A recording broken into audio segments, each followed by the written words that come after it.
But this is a great opportunity. I'm Justin Rigby. I'm a professor in the Department of Physical Therapy and Athletic Training, but also the director for the Interprofessional Education program here within Wendy's office. This is a great joy for me because I get to present with Chloe Flach, who is an undergraduate student. She has been participating in our student committee in the IPE program. We don't get a lot of pre-professional undergraduate students that jump on opportunities to participate in the IPE program. So Chloe's did some of our data collection that we're going to present today, so it's a great privilege to present with Chloe. We wanted to talk a little bit about some things that we've had some discussions about in the IPE program. And a lot of these are kind of national discussions on how are we transitioning interprofessional education to the clinical learning environment. And this has been, I think, a challenging discussion, and there's probably a lot of discussions within each school and college going on here at the University of Utah. But really wanted to kind of start about thinking about what does our typical students do in the clinical environment when they're on their rotations. And a lot of times we think about our students, and there's a lot of things that they have going on during these clinical experiences, where they're thinking about different patients or how they're providing care to those patients, or what type of skill that they had learned from their courses, and how to make sure that they apply it the right way, or what type of documentation that they might have to do at the end of the day. And so there's a lot of things that kind of go along with this. We also look at the clinical and learning environment, and we see students that are starting their clinical rotations often are in like an analytical thinking, that they think what are the things that are presented right in front of them at that time, and how do they take care of those signs and symptoms, or how do they take care of that patient case that's right in front of them, without kind of thinking of the bigger picture. And then finally, we kind of look at some of the research and how people practice, and students start to practice in the clinical environment, is that they're very biased towards their own profession. How can they, as their professional, fix this problem? Versus maybe later on, they realize maybe there's some things that can be involved within the clinical team. So as we've kind of looked at this from the IPE program, we've kind of see that there might be a couple issues or logistical items that we're kind of concerned about in the clinical environment. First of all, and this is kind of similar to the way that our IPE program here at the University of Utah is set up, that we have learners that attain a lot of skills or work in interprofessional teams in like foundational courses or simulation courses at the beginning of their education. And as they go throughout their education and they get into their clinical rotations, that these opportunities to participate in team-based care get reduced, or they're often siloed. Or in some cases that the interactions with other students in the clinical environment is limited because they are focused on, again, some of their own profession-specific items. We also kind of look at all the different things that we all expect to teach within our education programs, especially as they apply them into the clinical environment. To first start looking at interprofessional education, there are 4 main core competencies that are established within IPE, and these are values and ethics, roles and responsibilities, communication, and teams and teamwork. And within those, there are 33 subcompetencies.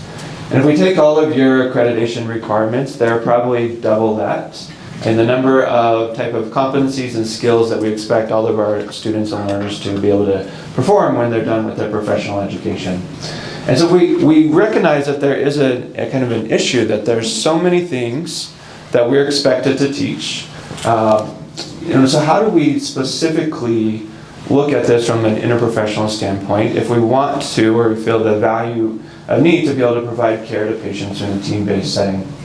And so what we did as an IPE program is we tried to kind of assess what are your profession-specific evaluation tools, and how are they already assessing IPE, and if we are doing a good job, or if we need to maybe look at opportunities to have discussions around, can we involve more assessment in the clinical environment that maybe brings in other professions or opportunities to discuss the interprofessional team.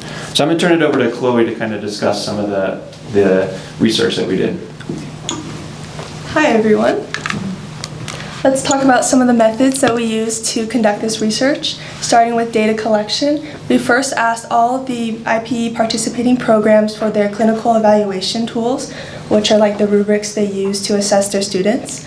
And after that, we went through all of them and we found what we thought were the best fitting IPE competencies and sub-competencies that matched what the rubric content was. And finally, we analyzed the frequencies of how often each sub-competency and competency was assessed throughout all the professions.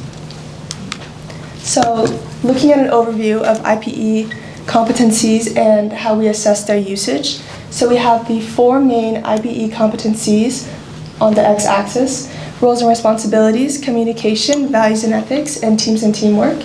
And within each of those competencies, there are the sub-competencies which dive deeper into a different topic, but still under these overarching themes.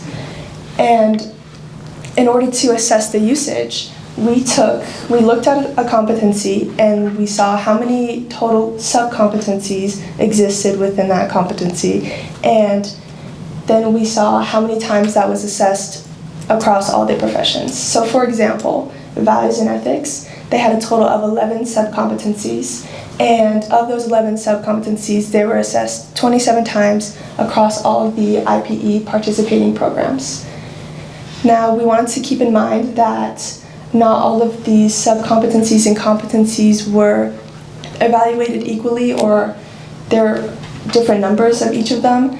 So, for example, nursing by far had the most IPE skills that were evaluated, and whereas a lot of programs such as physical therapy only had 1 IPE skill that was seen throughout their whole entire rubric.